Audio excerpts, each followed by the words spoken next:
Mantan Menkominfo Johnny J. Plate terkena kasus dugaan korupsi proyek BTS 4G dan Bakti Kominfo.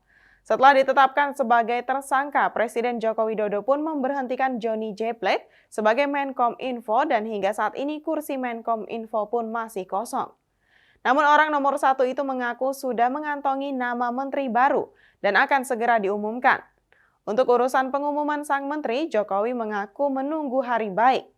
Sebelumnya pengamat memprediksi ada dua nama yang bakal dipilih Jokowi sebagai Menkominfo. Sementara itu Nasdem menegaskan tak akan cawe-cawe soal pengganti Johnny J. Plate. Sebelumnya Joko Widodo belum memutuskan Menteri Komunikasi dan Informatika atau Menkominfo definitif pengganti Johnny J. Plate yang terjerat kasus korupsi pengadaan BTS. Hal itu ditegaskan Jokowi sebelum bertolak ke Singapura di Pangkalan Udara Halim Perdana Kusuma, Jakarta, Rabu 7 Mei 2023. Sejumlah tokoh disebut-sebut akan dipilih Presiden Joko Widodo sebagai Menteri Komunikasi dan Informatika, menggantikan Johnny J. Plate. Salah satunya Ketua Umum Partai Persatuan Indonesia atau Perindo, Haritone Sodipjo atau HT. Terkait hak tersebut, Jokowi tidak menjawab saat ditanya kemungkinan HT menjadi Menkominfo.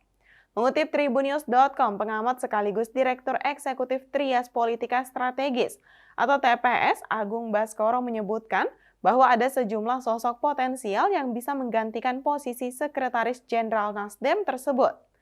Agung melihat sosok potensial duduk di kursi Menkominfo itu dilihat dari berbagai aspek, seperti dari lingkungan internal pemerintah, eksternal, dan juga kalangan milenial. Untuk kalangan internal pemerintah, lanjutnya sosok yang berpotensi adalah Menteri Kelautan dan Perikanan Sakti Wahyu Trenggono. Selain berpengalaman di bidang telekomunikasi, Agung mengatakan bahwa Wahyu Trenggono juga bukan orang baru bagi Presiden Joko Widodo. Kemudian untuk kalangan eksternal kabinet, imbuh Agung adalah Haritano Sudipjo.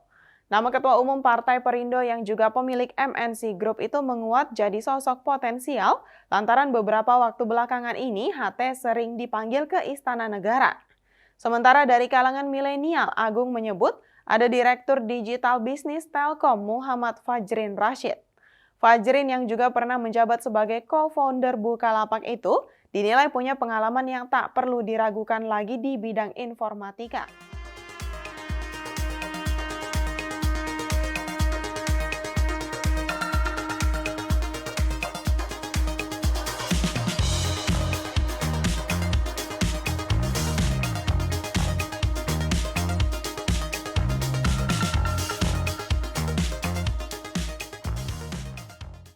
Jangan lupa follow Instagram, Facebook, dan YouTube kami untuk terus mengikuti perkembangan terkini berita Banjarmasin Post.